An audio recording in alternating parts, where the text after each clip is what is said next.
5টি লক্ষণ বলে দিচ্ছে আল্লাহ তাআলা তোমাকে কোনো পরিস্থিতি থেকে বের হয়ে আসার জন্য ইঙ্গিত দিচ্ছেন। 1. সবসময় অস্বস্তি। যদি তুমি সবসময় উদ্বিগ্ন, আটকানো বা অশান্ত বোধ করো, এটা শুধু দুশ্চিন্তা নয়, এই অস্বস্তি হতে পারে আল্লাহর ইশারা যে এই পরিস্থিতি তোমার জন্য সঠিক নয়। তার হিদায়াতের উপর ভরসা রাখো এবং এমন জায়গা খুঁজে নাও যা তোমাকে শান্তি দেবে। 2. সব দরজা বন্ধ হয়ে যাওয়া। বারবার বাধা বা প্রত্যাখ্যান পেলে এটা শুধু দুর্ভাগ্য নয়, আল্লাহ হয়তো এই দরজাগুলো বন্ধ করেছেন অদৃশ্য কোনো ক্ষতি থেকে তোমাকে বাঁচানোর জন্য। জোর না করে বিশ্বাস রাখো, আল্লাহ তোমার জন্য আরও ভালো কিছু রেখেছেন। 3. ঈমান দুর্বল হয়ে যাওয়া। যদি কোনো মানুষ বা জায়গা তোমাকে নামাজ থেকে দূরে সরিয়ে দেয় বা আল্লাহকে ভুলিয়ে দেয়, এটা স্পষ্ট নিদর্শন যে সরে আসা জরুরি। ঈমানকে শক্ত রাখা সবচেয়ে গুরুত্বপূর্ণ, তাই যেখানে ঈমান দুর্বল হয় সেখান থেকে দূরে সরে যাওয়া।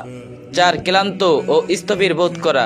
সবসময় ক্লান্ত, আটকে যাওয়া বা মানসিকভাবে ভেঙে পড়া, এগুলো স্পষ্ট ইঙ্গিত যে পরিবর্তন দরকার। আল্লাহ চান তুমি বেড়ে ওঠো, দুর্বল না হও, বিশ্বাস রাখো। 5. একই নেতিবাচক ঘটনা বারবার হওয়া। যখন একই ধরনের খারাপ ঘটনা বারবার ঘটে, এটা কাকতালীয় নয়, আল্লাহ তাআলা জানিয়ে দিচ্ছেন কিছু বদলাতে হবে। এই ইশারাগুলো অপেক্ষা করো না, এগুলো কর্মে নামার জন্য আল্লাহর ধাক্কা।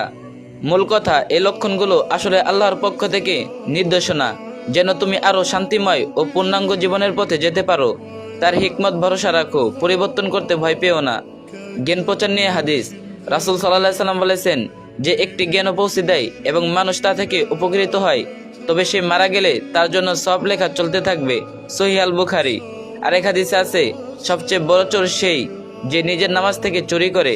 সহচররা জিজ্ঞেস করলো, ইয়া রাসূলুল্লাহ সাল্লাল্লাহু আলাইহি সাল্লাম, মানুষ কিভাবে নিজের নামাজ থেকে চুরি করে? তিনি বললেন, রুকু ও সিজদা পূর্ণভাবে না করার মাধ্যমে। আল মুজাজুল আও সাতলি, তাবরানি 3352। এই ভিডিওটি অন্য একজনের সাথে শেয়ার করুন। আসসালামু আলাইকুম গাইস, গতকালকে আমার লাইভ আসার কথা ছিল, আসতে পারি নাই। তো নতুন পেজ 30 দিনের আগে লাইভ অপশন চালু হবে না।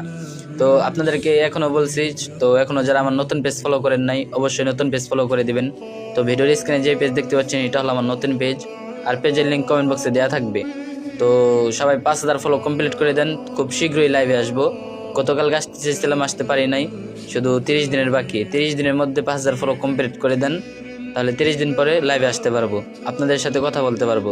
তো সবাই ভালো থাকবেন, সুস্থ থাকবেন, আল্লাহ হাফেজ।